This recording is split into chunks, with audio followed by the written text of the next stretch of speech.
As the buildings fell, they darkened Manhattan, filling the air with billowing clouds of dust and ash.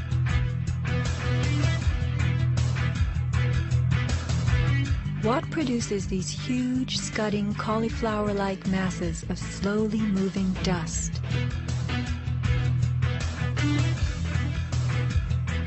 True, a 110-story building has just been reduced to 1 million tons of rubble. But is there anything in our experience we can compare it to? A volcano.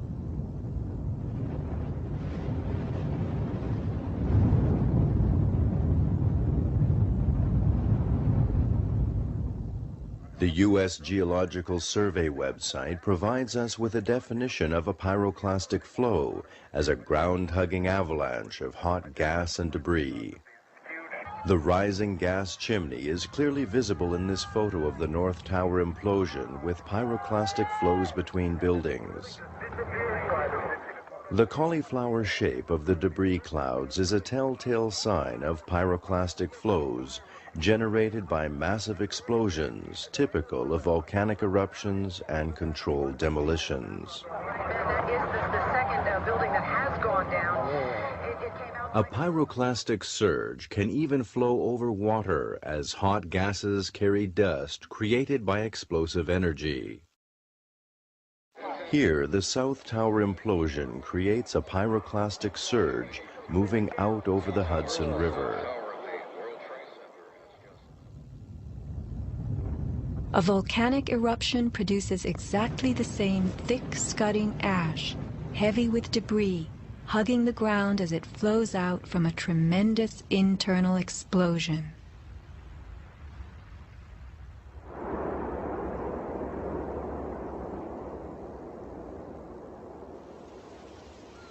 On the southern tip of Manhattan, surrounded by water, huge retaining walls were built below the World Trade Center to hold back the ocean and Hudson River.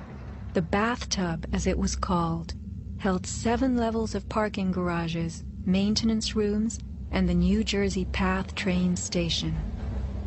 After September 11th, the 3-foot-thick slurry walls were found to have shifted up to 18 inches inward. These walls are coming in. These walls hold back the river. So if these walls cave in, this place is going to get flooded out by the river. Let's think about this. A pancake collapse should have left the foundations in place. They had always borne the weight of 110 floors, but something happened in the sub-basements to disrupt them. All the collapse had gone down to track level, so we had 60, 70 feet of wall, totally unsupported. What kind of force could have dislodged so many stories deep underground?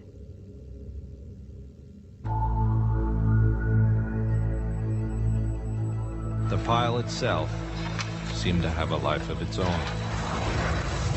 It spewed fire when we dug into it. The ground continued to burn. Les Robertson publicly reported that 3 weeks after the collapse, live fires burned and molten metal still flowed underground. You see how this debris is still smoking? That's when the fire's gonna still burning. 8 weeks later, we still got fires burning. Steel-toed boots is one of the biggest things. Out, still on the rubble, it's still, I believe, 1,100 degrees. The guy's boots just melt within a few hours. In November 2005, physics professor Stephen Jones of Brigham Young University published a 25-page treatise on the collapse of the Twin Towers and Building 7, applying the laws of physics to the official story. From an interview on MSNBC. As we read in the FEMA report, it says here, and I put this in my paper, of course, the best hypothesis, which is the only one they looked at, the fire, has only a low probability of occurrence. Further investigation, analyses are needed to resolve this issue, and Professor, I agree with that. I'm sorry that we are out of time, and I'm not sure that Whoa. One other thing I want to mention about... Okay, if you can hit it just with it quickly. All right. Okay, here we go. Molten metal in the basements of all 3 buildings. Right. And yet all scientists now reasonably agree that the fires were not sufficiently hot to melt the steel. So what is this molten metal? It's a direct evidence for the use of high-temperature explosives such as thermite. Thermite produces molten iron as an end product. Okay. We appreciate your coming on, even if I don't understand your theories. We appreciate you trying to explain them. Thanks. Professor Jones barely got in his mention of thermite. An incendiary used by the military, thermite is a compound of iron oxide and aluminum, which when ignited sustains an extreme heat reaction, creating molten iron. In just 2 seconds, thermite can reach temperatures over 4,500 degrees Fahrenheit, quite enough to liquefy steel. This is thermite melting the engine of a car. We know that open-air fires cannot burn hot enough to melt steel, but metal had melted at the base of the towers. The second product of a thermite reaction is aluminum oxide, visible as white smoke. Was thermite used in conjunction with explosives on September 11th? Watch this very bright substance pouring from the 81st floor of the South Tower.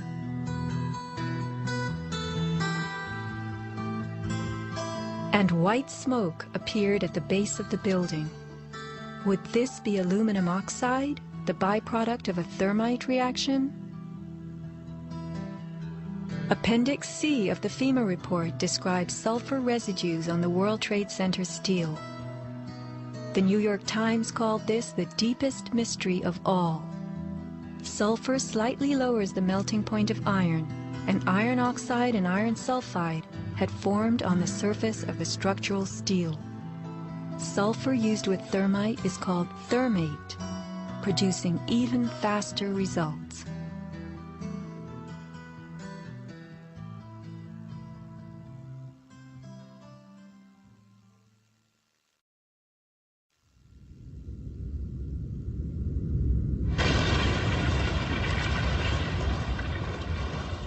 Let's look at what happens in the demolition industry. Taking down large structures requires preparation. Powerful explosives and heavy equipment are used in advance to weaken the foundation and bottom sections of a building before additional explosives and gravity bring the rest of it down. The words of a senior blaster. We blow the basement, all the columns in the basement. Then we crack it up at the top to get it started. We go every other floor all the way down. Every explosive has a timer on it. That's why it's controlled. When the columns go, each floor goes down and impacts the one below and keeps going. Here's what demolition experts use in steel-framed buildings: the linear shaped charge. It's a chevron-shaped or V-shaped charge that you can focus at a specific target, and it's lethal. It generates around 3 million pounds per square inch pressure at a speed, depending on the explosive inside the shaped charge, in excess of 27,000 feet per second. Besides the unfathomably powerful shaped charge, blasters have a lot of tricks. There are over 1,000 different types of explosive. Different because they detonate at varying speeds. This is detonating cord, and this burns at about 21,000 feet per second. Comes in all colors, pastels too. With the use of delays, we can control pretty much where the debris lands. We can control vibration. We can control noise levels. Timing and delays are the key to just about everything in our business.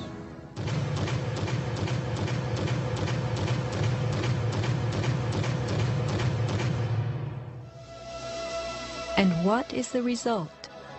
The thing that pleases me is the fragmentation and the control. One to take a building and break it up into millions of pieces and put it in this basement as artfully as we do it, and it works just like clockwork. So we've got it all down to a science. It gives me goosebumps to talk about it.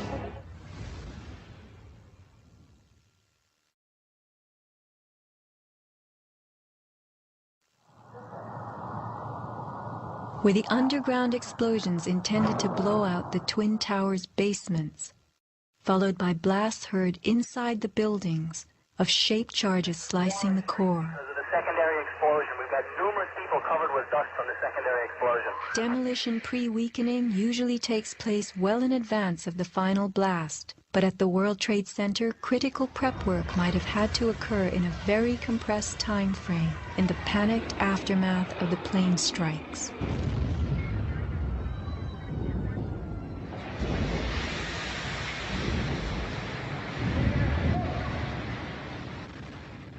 These core columns were discovered after the collapse. The angled cut occurs in exactly the manner that shaped charges slice through steel beams to control the way they fall. Notice the hardened, once liquid metal. Was thermite used with the shaped charge? The job of the shaped charge is to cut steel H-beams. The way we do this is by cutting the beam at an angle, which, through a series of beams cut at the same angle, will tend to make the building shift over and walk. Let's look at the rubble of two 110-story buildings brought to the ground. In a 7-story crater lie nearly 2 million tons of debris. Had the basements not been blown out, where would 2 million tons have gone? Heaped on the ground, ready to slide and spill? The art of controlled demolition.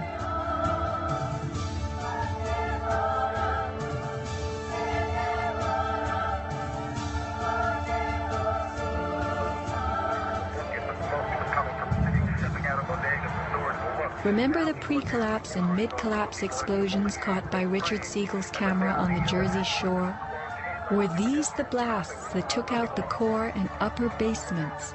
Just before the final crumble, a mind-boggling sequence of computer-controlled delays that blew the exoskeleton, pulverized the concrete, to bring the whole structure rolling to the ground.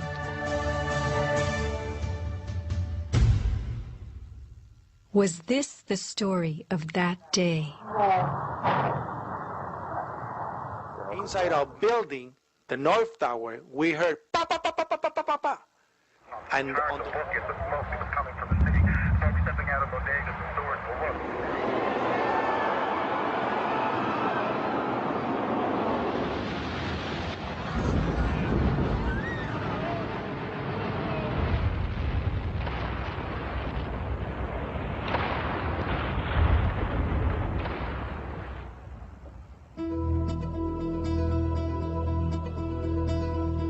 Some people appear to have known the imminent future on that fateful day. FEMA had arrived in New York on Monday night, ready for a bioterror drill.